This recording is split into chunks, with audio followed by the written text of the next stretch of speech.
नमस्कार। भारत की झीलों का हम लोग अध्ययन कर रहे हैं। आज की जो ये क्लास है भारत की झीलों की दूसरी क्लास है। कल की क्लास में हमने पर्वतीय क्षेत्रों में जो झीलें हैं जैसे जम्मू कश्मीर, इसके अलावा लद्दाख, हिमाचल प्रदेश, उत्तराखंड, सिक्किम, अरुणाचल प्रदेश, पर्वतीय क्षेत्रों की जो झीलें हैं इस पर हम लोगों ने चर्चा की थी। इसके अलावा उत्तर भारत के मैदान में जैसे कि पंजाब, हरियाणा, उत्तर प्रदेश, बिहार, झारखंड, इसके अलावा पश्चिम बंगाल, बीच में सेवन सिस्टर की जो झीलें हैं जैसे कि मेघालय, असम, त्रिपुरा, मिजोरम, नागालैंड, इन तमाम झीलों के बारे में हम लोगों ने चर्चा कर ली थी। मैंने कहा था कि आज की क्लास में हम लोग मुख्यतः प्रायद्वीपीय भारत अर्थात जो दक्षिण भारत है इसकी झीलों पर हम लोग आज की क्लास में चर्चा करेंगे। ठीक है, आइए प्रारंभ करते हैं राजस्थान की झीलों से। राजस्थान झीलों के लिए बहुत प्रसिद्ध है और परीक्षा की दृष्टि से राजस्थान की झीलें बहुत महत्वपूर्ण होती हैं। ठीक है ना, यहां पर पता होगा आपको ये राजस्थान का क्षेत्र है। राजस्थान में जो सवाल पूछे जाते हैं वो बेसिकली 3 तरीके के सवाल राजस्थान की झीलों से पूछे जाते हैं।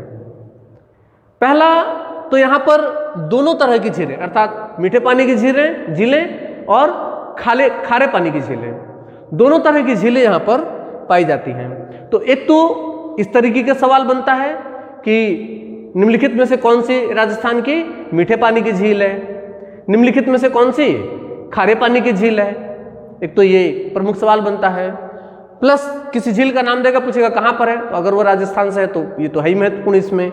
इसके अलावा यहाँ पर कुछ झीलें जो हैं वो मानव निर्मित झीलें हैं।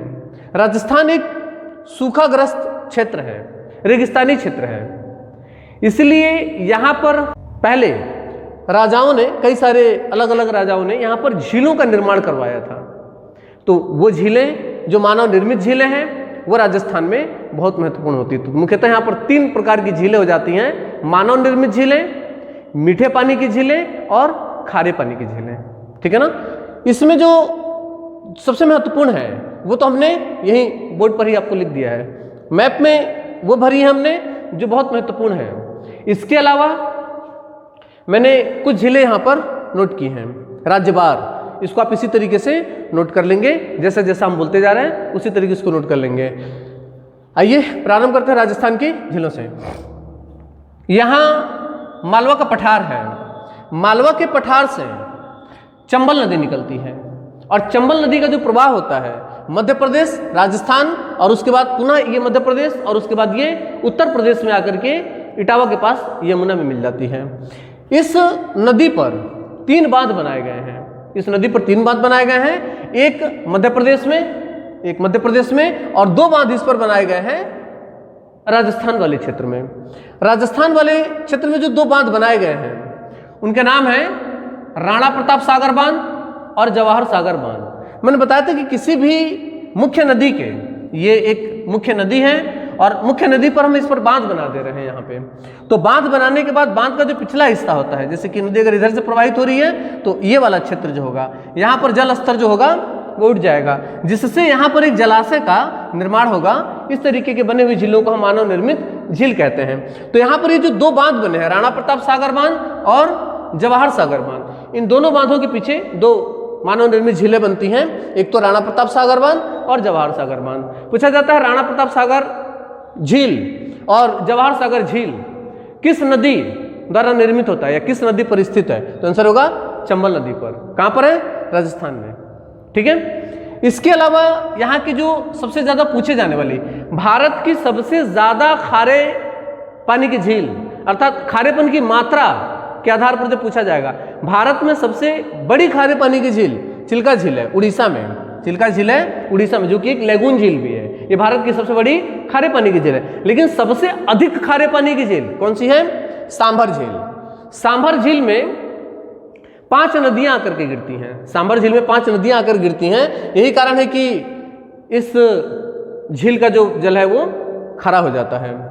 ठीक है, तो ये यहाँ पे एक प्रमुख झील है जो कि खारे पानी की झील है। परीक्षा की दृष्टि से ये 3 झीलें बहुत महत्वपूर्ण हैं। इसके अलावा मैंने यहाँ पर कुछ झीलों के नाम लिखे हैं राजस्थान से, जैसे कि राजस्थान की खारे पानी की झीलें, राजस्थान के खारे पानी की झीलें कौन कौन सी हैं? सांभर, पंचपदरा, इसके अलावा डिडवाना, उसके बाद लुनकरनसर, उसके बाद फलौदी, फलौदी के अलावा काबोद, काबोद के बाद ताल छापर, कछोर, पोखरण, बाप, नावा और पिथनपुरी। ये राजस्थान की सभी खारे पानी की झीलें हैं। ठीक है, आप जैसे मैंने बताया है इसी तरीके से आप नोट कर लीजिएगा। इसके अलावा राजस्थान में कुछ मीठे पानी की झीलें, मीठे पानी की झीलें अधिकतर मानव निर्मित झीलें हैं, जिसका निर्माण किसी सम्राट या राजा के द्वारा प्राचीन काल में या मध्यकाल में करवाए गए थे। तो राजस्थान की जो झीलें हैं मीठे पानी की, उसमें है जयसमंद झील, ठीक है, राजसमंद झील, इसके अलावा बालसमंद, अन्ना सागर, फतेह सागर, उदय सागर, पुष्कर झील, नक्की झील, पिछौला झील और राणा प्रताप और जवाहर सागर। ये सारी झीलें जो हैं ये मानव निर्मित झीलें हैं। ये सारी झीलें मीठे पानी की झीलें हैं। मीठे पानी की झीलों में मैंने बताया अधिकतर झीलें मानव निर्मित झीलें हैं, जिसके नीचे रेड कलर में अंडरलाइन हुआ है ये सभी, जैसे कि जयसमंद झील ये मानव निर्मित झील है, जैसे कि राजसमंद झील मानव निर्मित झील है, बालसमंद, अन्ना सागर, फतेह सागर, उदय सागर, पिछौला, राणा प्रताप सागर और जवाहर सागर, ये राजस्थान की कुछ झीलें हैं जो कि मानव निर्मित झीलें हैं। तो 3 वर्ग बना करके आप राजस्थान की झीलों को इसी तरीके से नोट कर लेंगे जैसा कि हमने बताया था। ठीक है ना। इसके अलावा बात करेंगे गुजरात की झीलों में। गुजरात की झीलों में प्रमुख झील है जहां से सवाल बनने की संभावना सबसे ज्यादा होती है, वह उकाई झील। यहां पर है उकाई झील, ये सतपुड़ा की यहां पर श्रृंखला है और सतपुड़ा की महादेव से ताप्ती नदी निकलती है। इसी ताप्ती नदी पर एक बांध बना है, उकाई बांध। उकाई बांध के जो पिछला हिस्सा है वहां पर उकाई झील का निर्माण होता है। तो यहां पर है ताप्ती नदी पर निर्मित झील उकाई झील। ताप्ती नदी पर निर्मित झील उकाई झील कहाँ है? गुजरात में। तो ये यहाँ पर मानव निर्मित झील के अंतर्गत आएगा। इसके अलावा नल सरोवर झील गुजरात की प्रमुख झीलों के अंतर्गत आता है। गुजरात की कुछ अन्य झीलें हैं, मैंने यहाँ पर लिख दिया है, आप इसी तरीके से इसको नोट कर लेंगे। गुजरात की अन्य झीलों में कंकड़िया, हमीरसर, गोमती, सूरसागर, नारायण सरोवर, गौरी शंकर, दामोदर कुंड, चंडोला और नई सरोवर, ये सभी झीलें गुजरात की कुछ अन्य झीलें हैं। जैसा मैंने बताया आप इसी तरीके से लिख लेंगे। सवाल बनने की संभावना सबसे अधिक कहां से होता है? उकाई झील से होता है, ठीक है ना। लेकिन अगर सवाल अन्य झीलों में से जैसे किसी झील का नाम दे देगा, जैसे नारायण सरोवर झील कहां पर है, तो गुजरात में, ये भी इसके लिए ये अनिवार्य है। जैसे जैसे बोला जा रहा है उसको उसी तरीके से लिखते जाएंगे। उकाई झील ताप्ती नदी पर स्थित है, गुजरात की झील है, मानव निर्मित झील है, ठीक है ना। लिख लेंगे गुजरात की झीलें उकाई झील। उकाई झील का निर्माण ताप्ती नदी के द्वारा होता है, ठीक है ना। यह एक मानव निर्मित झील है, ठीक है। इसके अलावा आते हैं यहां, यह है महाराष्ट्र। महाराष्ट्र में जो झीलें हैं परीक्षा की दृष्टि से 2 महत्वपूर्ण झीलें हैं। एक है पोबई झील। पोबई झील एक लैगून झील है। पोबई झील एक लैगून झील है। महाराष्ट्र में पोबई झील एक लैगून झील है, ठीक है ना। इसके अलावा यहाँ का एक महत्वपूर्ण झील है लोनार झील। लोनार झील, लोनार झील महाराष्ट्र के बुल्दाना में स्थित है, लिख लीजिएगा। लोनार झील महाराष्ट्र की झीलें, उसमें 2 प्रमुख झीलें। वैसे मैंने यहाँ पर सारी झीलें लिख दी हैं, आप इसी तरीके से पहले सारी झीलें लिख लीजिएगा। कौन कौन सी? पोबई, लोनार, मस्तानी, उपवन, तांसा और पासन, ये प्रमुख झीलें हैं महाराष्ट्र की। इसमें से नेक्स्ट पॉइंट में लिखेंगे कि पोबई झील, पोबई झील एक लैगून झील है। पोबई झील जैसे कि चिल्का एक लैगून झील है, इसी तरीके से इस तट पर अर्थात पश्चिमी घाट के तटों पर स्थित जो लैगून झीलें हैं उसमें पोबई एक महत्वपूर्ण झीलों के अंतर्गत आता है। कहां पर है? महाराष्ट्र में, ठीक है। लोनार झील एक ज्वालामुखी प्रक्रिया से निर्मित झील है, लिख लीजिए लोनार झील। लोनार झील महाराष्ट्र के बुलदाना में स्थित है। यह एक खारे पानी की झील है। यह एक, चूंकि पवई झील एक लैगून झील है, ये भी खारे पानी की झील होगी। लोनार झील भी एक खारे पानी की झील है। इसका निर्माण तो जुरासिक युग में बहुत सारे उल्कापिंड पृथ्वी पर गिरते थे, उसी उल्कापिंड से जब पृथ्वी पर गिरते बड़े बड़े गड्ढे हो जाते थे, तो उसी प्रक्रिया से यहाँ पर एक झील का निर्माण होता है, लोनार झील का। लोनार झील बिल्कुल वर्गाकार है, ठीक है। इसमें 10% ही पानी अब शेष है, बाकी सूख गया है, ठीक है ना। तो लोनार झील इस तरीके से निर्मित होता है, ठीक है। अगला हम आते हैं महाराष्ट्र के नीचे, यहाँ पर है कर्नाटक, ठीक है ना। कर्नाटक में झीलें जो है बहुत महत्वपूर्ण नहीं है, लेकिन फिर भी हमने आपकी जानकारी के लिए कुछ झीलें कर्नाटक यहाँ पर हमने लिख दी हैं, जैसे कि अयनकेरी झील, पंपा झील। पंपा झील पूछा जा सकता है, महत्वपूर्ण है। कर्नाटक की झीलों में पंपा झील महत्वपूर्ण है। इसके अलावा उनकल झील, ठीक है। अगला है अलसूर झील। ये तमाम झीलें जो हैं कर्नाटक की प्रमुख झीलें। कितनी है? 4 प्रमुख झीलें। कौन कौन सी? अयनकेरी, पंपा, उनकल और अलसूर, ये प्रमुख झीलें हैं कर्नाटक की, ठीक है ना। तो ये कर्नाटक के बाद यह केरल, यहां पर है केरल। केरल में लैगून झीलें बहुत पाई जाती हैं। मैंने बताया था कि केरल में यहां पर, अर्थात जो ये मालाबार तट है, मालाबार तट पर जल, समुद्र के जो ज्वार होता है उसका जो वेग होता है बहुत ज्यादा होता है। वेग इसका अधिक होने के कारण इस तटों को काट छाट दिया गया है। इन तटों को काट छाट दिया गया है। किसी तट को अगर इस तरीके से काट छाट दिया जाता है, ठीक है ना, उसे फ्योर्ड तट कहा जाता है। बहुत महत्वपूर्ण पूछा जाता है कि अगर कोई इस प्रकार का आकार बनता है, ध्यान दीजिएगा, विश्व में, पूरे विश्व में कहीं पर भी अगर इस तरीके का आकार बनता है और यहाँ पर समुद्र ने इस तट को काट छाट दिया है और अगर ये इस तरीके से हो गया है, ठीक है ना, तो इसको बोला जाएगा फ्योर्ड तट। क्या बोला जाएगा? फ्योर्ड तट, ठीक है ना। जैसे कि नार्वे का जो तट है ऊपर का यूरोप में, उसे फ्योर्ड तट कहते हैं, ठीक है ना। इसी तरीके से केरल में यहाँ पर समुद्र के ज्वार ने इस तट को बहुत ज्यादा काट छाट दिया है, इसको भी क्या बोला जाएगा? फ्योर्ड तट बोला जाएगा। तो यहाँ पे समुद्र का जो जल है वो काफी अंदर तक आ जाता है और अपने ही द्वारा लाए गए अवसाद से इसका मुहाना बंद हो जाता है, जिसकी वजह से यहाँ पर एक लैगून झील का निर्माण होता है। इसी तरीके से निर्मित यहाँ पर 2 प्रमुख झीलें हैं, एक तो है अष्टामुदी झील और दूसरा है वेम्बानड झील। अष्टामुदी झील और वेम्बानड झील। केरल में चूंकि यहाँ पर बहुत सारी झीलें पाई जाती हैं, ठीक है ना, केरल में झीलों को लिख लेंगे, केरल में झीलों को कयाल कहते हैं। क्या बोला जाता है? केरल में झीलों को कयाल कहा जाता है। तो प्रमुख झीलें अष्टामुदी और वेम्बानड, अष्टामुदी और वेम्बानड। वेम्बानड झील पर लिख लेंगे, वेम्बानड झील पर वेलिंगटन द्वीप स्थित है। वेम्बानड झील पर वेलिंगटन द्वीप स्थित है तथा इसी पर भारत का सबसे छोटा राष्ट्रीय राजमार्ग, भारत का सबसे छोटा राष्ट्रीय राजमार्ग NH-47A, NH-47A कहां पर स्थित है? वेम्बानड झील पर। वेम्बानड झील में एक द्वीप है, क्या नाम है? वेलिंगटन द्वीप। वेलिंगटन द्वीप पर स्थित है NH-47A। भारत का सबसे छोटा राष्ट्रीय राजमार्ग कहां पर है? केरल में। केरल की झीलों के अंतर्गत आता है। इसकी जो लंबाई है कुल 6 किलोमीटर की, इसकी कुल लंबाई 6 किलोमीटर का ये एक सड़क राष्ट्रीय राजमार्ग बनता है NH-47A। कहां पर है? वेम्बानड में, वेलिंगटन द्वीप पर, ठीक है ना। यहां पर राष्ट्रीय नौकायन प्रतियोगिता कराया जाता है। राष्ट्रीय नौकायन प्रतियोगिता, बागी मूवी आप लोगों ने देखी होगी, बागी मूवी में उसको दिखाया गया है, आप देख सकते हैं। जैसे एक पतली सी लंबी सी नाव होती है जिसमें चारों दोनों तरफ लोग बैठे होते हैं और चंपू लेके दोनों तरफ से उसे चलाया जाता है और नाव बहुत स्पीड से, गति से आगे बढ़ती है, ठीक है ना। तो उसको राष्ट्रीय नौकायन प्रतियोगिता कहा जाता है। चूंकि ये जो झील है ये लंबी है, इसकी लंबाई अधिक है, तो इसी वजह से यहाँ पर यह संभव हो पाता है और इस वजह से राष्ट्रीय नौकायन प्रतियोगिता पूछा जाता है। राष्ट्रीय नौकायन प्रतियोगिता किस झील में कराया जाता है? तो राष्ट्रीय नौकायन प्रतियोगिता वेम्बानड झील में कराया जाता है, केरल में।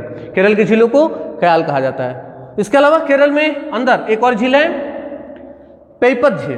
पेइपत झील ये भी एक केरल की प्रमुख झीलों के अंतर्गत आता है। इसके बाद हम लोग इधर आते हैं, यह है तमिलनाडु। तमिलनाडु में की जो झीलें हैं इसमें प्रमुखता कोडाईकनाल झील, पहले लिख लीजिएगा, कोडाईकनाल, कालीवेली और पुंडी।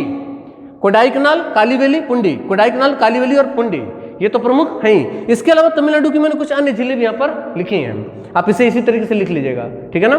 जैसे कि तमिलनाडु के प्रमुख जिलों में कोलाबाई, कोलाबाई के बाद मनाली, पोरूर, उसके बाद नानमंगलम, मणिमंगलम, नानमंगलम, मणिमंगलम, उसके बाद किलीकोंडी, किलीकोंडी, किलीकोंडी के बाद कोरातुर, कोरातुर, पूझल, पूझल, पूझल के बाद सोलावरम, सोलावरम, ठीक है ना। ये कुछ कर्नाटक की प्रमुख झीलें हैं, सॉरी तमिलनाडु की कुछ प्रमुख झीलें हैं। तमिलनाडु की झील में एक प्रमुख झील आता है पुलिकट झील, लेकिन पुलिकट झील आंध्र प्रदेश में भी आता है। पुलिकट झील का जो विस्तार हुआ है ये यहाँ से आप देखेंगे तो इस तरीके से तमिलनाडु है और यहाँ से निकल जाता है, ये आंध्रा की सीमा बनती है, इधर ये आंध्रा की सीमा। तो पुलिकट झील का जो विस्तार है ये आंध्र प्रदेश और तमिलनाडु लिखेंगे पुलिकट झील, पुलिकट झील को अलग से हेडिंग बना करके आप लिख लेंगे कि पुलिकट झील का विस्तार आंध्र प्रदेश और तमिलनाडु राज्य में हुआ है, ठीक है।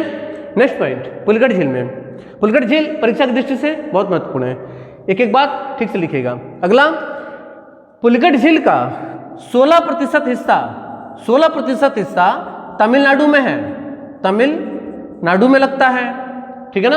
और इसका कितना 84% हिस्सा, जो बचा 84%, 84% हिस्सा जो है वो कहाँ आता है, आंध्र प्रदेश में आता है, ठीक है ना।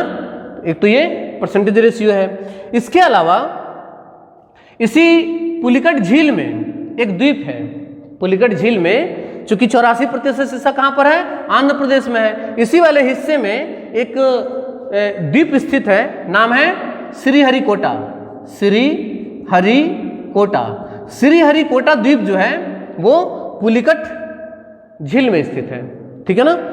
आप लिखेंगे इसी तरीके से कि पुलिकट झील में श्रीहरिकोटा द्वीप स्थित है, ब्रैकेट में आंध्र प्रदेश, ये आंध्र प्रदेश वाले क्षेत्र में लगता है। तो पूछा श्रीहरिकोटा द्वीप कहाँ स्थित है, तो श्रीहरिकोटा आंध्र प्रदेश में, किस झील में है, पुलिकट झील में है, ठीक है ना। श्रीहरिकोटा द्वीप पर, श्रीहरिकोटा द्वीप पर ही एक भारत का अंतरिक्ष केंद्र बनाया गया है, नाम है सतीश धवन अंतरिक्ष केंद्र, सतीश लिख लेंगे, सतीश धवन, सतीश धवन अंतरिक्ष केंद्र। पूछा जाएगा सतीश धवन अंतरिक्ष केंद्र कहाँ है, तो सतीश धवन अंतरिक्ष केंद्र कहाँ है, आंध्र प्रदेश में है, ठीक है। पुलिकट झील में है, पुलिकट झील में श्रीहरिकोटा द्वीप पर स्थित है। श्रीहरिकोटा द्वीप कहाँ पर है, पुलिकट झील के अंदर एक छोटा सा द्वीप है, ठीक है ना। जो भी भारत में प्रक्षेपण किए जाते हैं, भारत में जो भी सैटेलाइट लॉन्च किए जाते हैं, रॉकेट का जो प्रक्षेपण किया जाता है वो सब कहाँ से किया जाता है, सतीश धवन अंतरिक्ष केंद्र से, जो कि कहाँ पर है, श्रीहरिकोटा में स्थित है, ठीक है ना। ये रहा आंध्र प्रदेश की कुछ प्रमुख झीलें, ठीक है ना। इसके अलावा आंध्र प्रदेश के यहाँ ये वाला हिस्सा जो है ये है तेलंगाना का। तेलंगाना की ज्यादातर झीलें नदी पर बनाए गए बांधों से निर्मित होता है, जैसे कि यहां पर आप देख सकते हैं नागार्जुन सागर झील, नागार्जुन सागर झील, नागार्जुन सागर बांध कृष्णा नदी पर बनाया गया है और उसी से निर्मित होता है नागार्जुन सागर झील। इसके अलावा हिमायत सागर झील, हुसैन सागर झील, उस्मान सागर झील, निजाम सागर झील, ये प्रमुख तेलंगाना की झीलें हैं। तेलंगाना की झीलों में आप इसी तरीके से लिख लेंगे। लेकिन तेलंगाना की झीलों में जो परीक्षा की दृष्टि से बहुत महत्वपूर्ण है उनमें आता है नागार्जुन सागर झील। नागार्जुन सागर झील लिख लेंगे। नागार्जुन सागर झील एक मानव निर्मित झील है जो कि कृष्णा नदी पर स्थित है, कृष्णा नदी पर स्थित है नागार्जुन सागर झील। इसी तरीके से निजाम सागर झील जो है ये मंझरा नदी, ये गोदावरी की जो सहायक नदी है मंझरा नदी, उस नदी पर स्थित है। कौन सा, निजाम सागर झील। ये दो झीलें परीक्षाओं की दृष्टि से बहुत महत्वपूर्ण है, एक तो नागार्जुन सागर झील और दूसरा निजाम सागर झील, ठीक है ना। इसके अलावा छत्तीसगढ़ की, यहाँ पर है छत्तीसगढ़, यहाँ पर है छत्तीसगढ़। तो छत्तीसगढ़ की प्रमुख झीलों में बूढ़ापारा झील, गंगा मुंडा झील, दलपत सागर झील, ये तीन झीलें, बूढ़ापारा, गंगा मुंडा और दलपत झील, दलपत सागर झील, ये प्रमुख झीलें हैं कहाँ की, छत्तीसगढ़ की, ठीक है ना। उड़ीसा की एक प्रमुख झील पर हम लोगों ने कल चर्चा की थी, चिल्का झील। चिल्का झील एक लेगून झील है, ठीक ठीक है ना। लेगून झील मैंने बताया समुद्र का जल जब सतह के अंदर चले जाता है तो एक लेगून झील का निर्माण होता है। तो यहाँ पर एक है लेगून झील, चिल्का झील एक लेगून झील है। तो ये उड़ीसा की झील है, यहाँ पर है उड़ीसा, ठीक है ना। तो उड़ीसा के अंतर्गत आता है चिल्का झील। उड़ीसा के अंदर भी आंतरिक भाग में कुछ झीलें हैं, उड़ीसा की कुछ अन्य झीलें मैंने यहाँ पर लिख दी हैं, आप लिख लेंगे, ठीक है ना। उड़ीसा की चिल्का झील विश्व की दूसरी सबसे बड़ी खारे पानी की झील है, लिख लीजिएगा। चिल्का झील विश्व की दूसरी सबसे बड़ी खारे पानी की झील है। विश्व की सबसे बड़ी खारे पानी की झील कैप्सियन सागर झील है, कैप्सियन सागर है, ठीक है ना। विश्व की दूसरी सबसे बड़ी खारे पानी की झील चिल्का झील है, ठीक है ना। आप इसे इसी तरीके से नोट कर लीजिएगा, ठीक है। इसके बाद उड़ीसा की जो अन्य झीलें हैं वो कौन कौन सी हैं? अंसुपा झील, पटा झील, उसके बाद अपर जोग झील, और उसके बाद रेंगाली झील और कांजिया झील, रेंगाली झील और कांजिया झील। ये कुछ अन्य झीलें हैं उड़ीसा की। लेकिन उड़ीसा की झीलों से अगर सवाल बनता है तो ज्यादातर कहां से बनता है? चिल्का झील से। याद रखेंगे, चिल्का झील विश्व की दूसरी सबसे बड़ी खारे पानी की झील है तथा भारत की सबसे बड़ी खारे पानी की झील है। चिल्का झील एक लेगून झील है। अब लेगून झीलों से अच्छा, एक बीच में आंध्र प्रदेश में एक झील रह गया यहाँ पे, कोलेरू झील। कोलेरू झील जो है यहाँ महाराष्ट्र के नासिक से एक नदी निकलती है और यहाँ पे अपना मुहाना बनाती है राजमुंद्री में, नाम है गोदावरी। इस नदी का नाम है गोदावरी। और एक नदी महाबलेश्वर से, महाराष्ट्र के महाबलेश्वर से निकल करके और यहाँ पर अपना मुहाना बनाती है, नाम है विजयवाड़ा। तो ये दोनों नदियाँ, इस नदी का नाम है कृष्णा नदी, इसका नाम है कृष्णा और यह गोदावरी। कृष्णा और गोदावरी का डेल्टा आपस में मिल गया है, कृष्णा और गोदावरी का डेल्टा आपस में मिल गया है। और इसी डेल्टा के बीच में एक झील का निर्माण होता है जिसे कहते हैं कोलेरू झील। कोलेरू झील एक मीठे पानी की झील है, मीठे पानी की झील है। कोलेरू झील एक मीठे पानी की झील है, लिखेंगे कोलेरू झील। कोलेरू झील आंध्र प्रदेश में स्थित है। कोलेरू झील गोदावरी और कृष्णा के डेल्टा के मध्य स्थित है, गोदावरी और कृष्णा के डेल्टा के मध्य स्थित है, ठीक है ना। कोलेरू झील एक मीठे पानी की झील है, ये रहा कोलेरू झील, ठीक है ना। इसके अलावा बीच में ये मध्य प्रदेश की कुछ हमने झीलें लिखी हैं, लिख लेंगे मध्य प्रदेश की झीलें, जैसे कि तवाबोहर झील, भोज झील, शाहपुरा झील और हलाली झील। ये मध्य प्रदेश की कुछ प्रमुख झीलें हैं। भारत के अंदर आने वाली जो भी प्रमुख झीलें हैं जहां से परीक्षा में सवाल बन सकते हैं, ये हमने करा दिया है।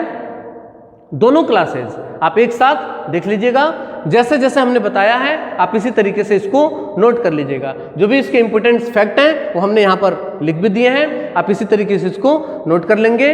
और झीलों की लगभग स्थिति, जो भी महत्वपूर्ण झीलें, इनकी स्थिति हमने मैप में भर भी दिया है। तो आप इसी तरीके से पहले वाली क्लास और आज की क्लास दोनों मिला करके और इसे आप ऊपर से लेकर नीचे तक पूरे भारत की जो झीलें हैं उसको पूरा कर लेंगे, ठीक है ना।